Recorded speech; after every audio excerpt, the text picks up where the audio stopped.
warahmatullahi wabarakatuh. Perkenalkan, nama saya Rosmawati dengan nomor NPM 10030123083. Nah, di sini saya akan menjelaskan karya tulis ilmiah saya yang berjudul Penanganan dan Intervensi Klinis pada Penderita Rheumatism. Nah, di sini ada pendahuluannya.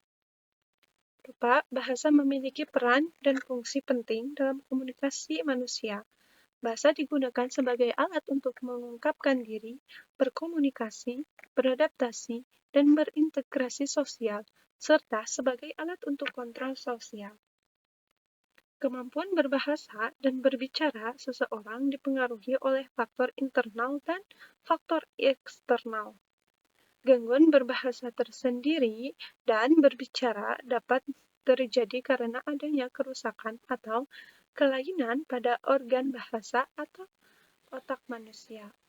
Nah, gangguan ini dapat mempengaruhi kemampuan seseorang dalam berkomunikasi dan menurunkan rasa kepercayaan diri.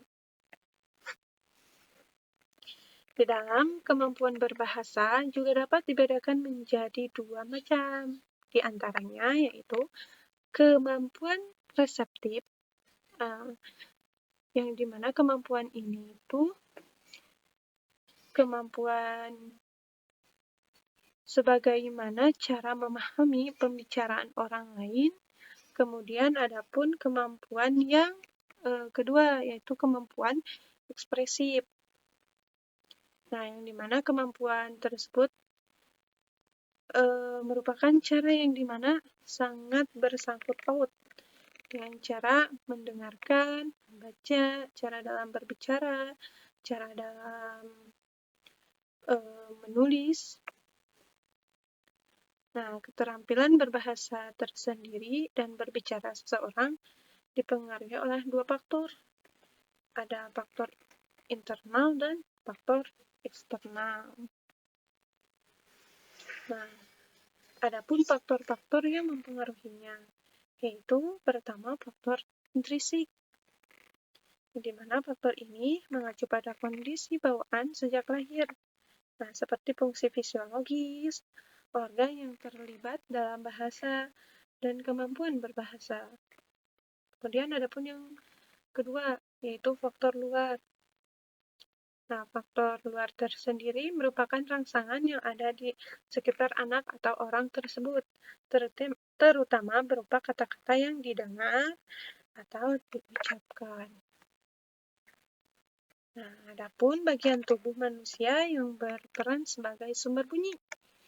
Nah, sumber bunyi tersendiri yang ada dalam tubuh manusia terbagi menjadi 3, di antaranya yaitu ada rongga mulut atau organ artikulasi, ada faring, dan rongga tubuh. Nah, alat bicara ini menghasilkan bunyi berbeda yang terdiri dari fonem berupa konsonan dan vokal, perangkat audio yang menghasilkan suara terbentuk sempurna sesuai dengan usia perkembangan manusia. Nah, kehadiran sistem suara yang berfungsi dengan baik dalam rongga tubuh memungkinkan komunikasi yang lebih jelas dan peningkatan keterampilan berbahasa. Nah, namun jika ada alat vokal yang tidak berfungsi penuh atau tidak berkembang sempurna sesuai usianya, akan dapat mempengaruhi kemampuan vokal atau menimbulkan ambiguitas dalam proses berkomunikasi. Nah, adapun gangguan dalam berbahasa tersendiri, gangguan berbahasa dapat terjadi karena adanya kerusakan atau kelainan pada bagian otak manusia. Namun hal tersebut merupakan salah satu aspek penting dalam proses berbahasa yang memungkinkan bahasa untuk menyempurnakan perannya sebagai alat komunikasi linguistik. Tidak dapat disangkal pikiran diproses di otak. Nah, gangguan ini normal terjadi pada anak karena alat bahasa belum terbentuk sempurna. Namun, pengucapan fonem yang tidak lengkap tidak normal pada orang dewasa. Gangguan pengucapan fonem R. Ya. Pada anak-anak itu lebih khusus lagi pada orang dewasa disebut jadil. Untuk anak-anak terkadang disebut dengan sebutan lips. Nah, pada usia ini, pembentukan bunyi pada anak belum sempurna, sehingga masih wajar jika mereka mengalami kesulitan dalam mengungkapkan fonem R. Nah, gangguan ini dapat menimbulkan hambatan komunikasi dan menurunkan rasa percaya diri orang bisu. Nah, lips tersendiri biasa dikenal dengan bunyi fonem R yang tidak lengkap, yang bunyinya seperti fonem L. Akan tetapi, dalam kasus pengucapan fonem tidak lengkap, R tidak selalu menghasilkan fonem L. Masih banyak nama yang bunyi lain yang dapat menggantikan bunyi fonem R, antara lain B yang berubah menjadi fonem Y, fonem L, fonem W, dan fonem H. Nah, lips tersendiri menghambat proses komunikasi. Nah, hal ini dikarenakan pesan yang disampaikan dan bahasa yang diucapkan penderita jadil dalam berkomunikasi tidak mudah dipahami oleh pendengar dan lawan bicaranya, terutama pada penderita jadil akut. Apabila peralatan produksi rusak, maka keterampilan berbahasa sangat terpengaruh. Nah, adapun faktor penyebab terjadinya jadil, di antaranya faktor fisiologis atau anatomi tubuh, yang dimana disebabkan oleh lidah yang pendek atau bahasa ilmiahnya yaitu faktor ankylosis. Nah, adapun faktor neurologis atau gangguan pada saraf kranial yang disebabkan oleh trauma cedera pada kepala. Adapun faktor penyebab jadil juga bisa disebabkan oleh disfungsi sistem artikulasi. Kelainan ini berujung pada kelainan otak seperti penurunan fungsi otak pada penderita cerebral palsy atau kelumpuhan di sistem saraf pusat.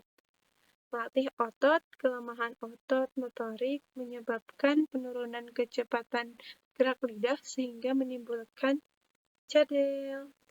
Nah, adapun jadil juga bisa disebabkan oleh faktor genetik nih. Nah, jadil genetik tersendiri adalah jadil yang mewariskan sifat lidah pendek kepada keturunannya. Jadil juga ada terjadi karena sebab turunan. Nah, di sini adapun menurut pendapat dari medis ya, gangguan bicara jadil ini sering disebut dengan gangguan bicara yang berarti ketidakmampuan mengucapkan fonem tertentu saat berkomunikasi. Disatria merupakan gangguan berbahasa yang disebabkan oleh beberapa faktor medis. Nah, faktor medis yang melatar belakangi berkembangnya penyakit disatria pada seseorang bisa disebabkan oleh faktor internal penderitanya atau bisa juga disebabkan oleh faktor eksternal dari penderita disatria tersebut. Namun, disatria tidak mempengaruhi kecerdasan atau tingkat pemahaman pasien. Oke, jadi dapat ditarik kesimpulannya bahwasanya gangguan cadel dalam berbicara ini dapat mengurangi rasa percaya diri penderita karena merasa malu saat berbicara, ketidakmampuan lidah menyentuh titik artikulasi gigi, gusi, langit-langit mulut, dan tenggorokan yang menghambat mekanisme artikulasi.